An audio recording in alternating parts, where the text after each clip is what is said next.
At dako na po tayo mga kasambahay sa ating Usapang Bata with Juan Lu. Good morning Kuya, good morning mga kasambahay. Martes po, Usapang Bata, Juan Lu po at kasama ko pa rin po si Nicolo. Nicolo, good morning. Ay, good morning Tito Anlo. Good morning Kuya. Good morning mga kasambahay. Teka Nicolo, naka-shades ka eh, umuulan naman sa labas, wala namang araw. Kasi Tito Anlo, ayaw kong nasilaw. Ayaw mong masilaw. Saan? Sa nangako ni Presidente Noynoy. Teka muna, ano ba pag-uusapan natin ngayong umaga? Ang pag-uusapan po natin ngayong umaga, yung SONA ni Presidente Noynoy nung isang linggo. Ano bang narinig mo sa SONA? Kasi to sabi niya, may sinabi siyang kasadihan ang hindi marunong luningon sa tinanggalingan, hindi nakakarating sa taroroonan. O, tama naman yun, kasabihan nating mga Pilipino kasi yun. Kasi Tito Anlo, dapat ang ginamit ng kasadihan ganito.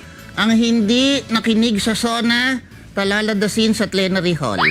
Para yung mga nag-walk out, sasabihin na lang niya, tinaladas lang yan kasi hindi nakikinig. Teka muna Nicolo, meron ding sinabi si Presidente Noynoy. Sabi niya, bigyan mo ng isda yung isang tao at mabubusog mo siya ng isang araw. Pero turuan mo siyang mangisda at mabubusog niya ang kanyang sarili ng maraming araw. Anong masasabi mo doon? Ay, hindi to ako naniniwala doon sa sinabi ni Presidente Noynoy.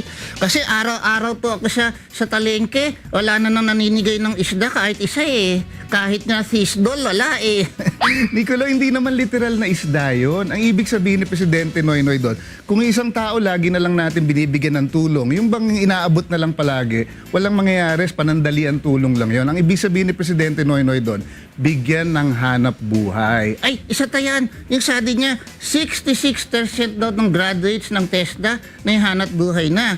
34% na lang ang hinahanatan nila ng trabaho.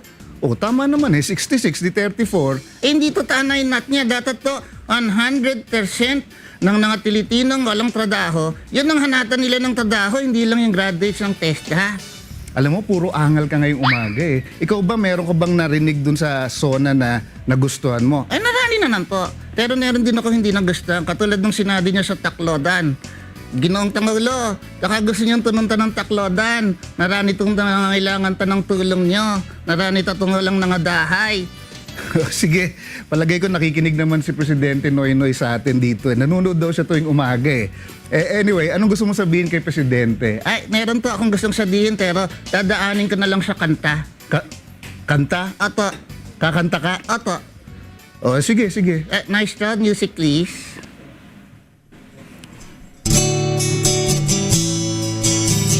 Para kay Presidente. Presidente.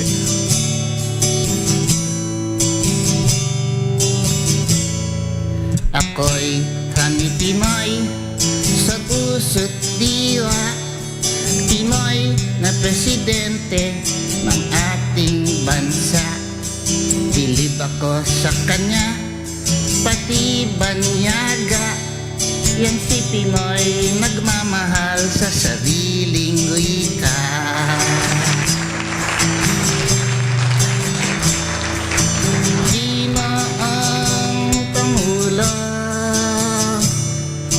Sana lang malaman niyo ang sonang ginawa niyo.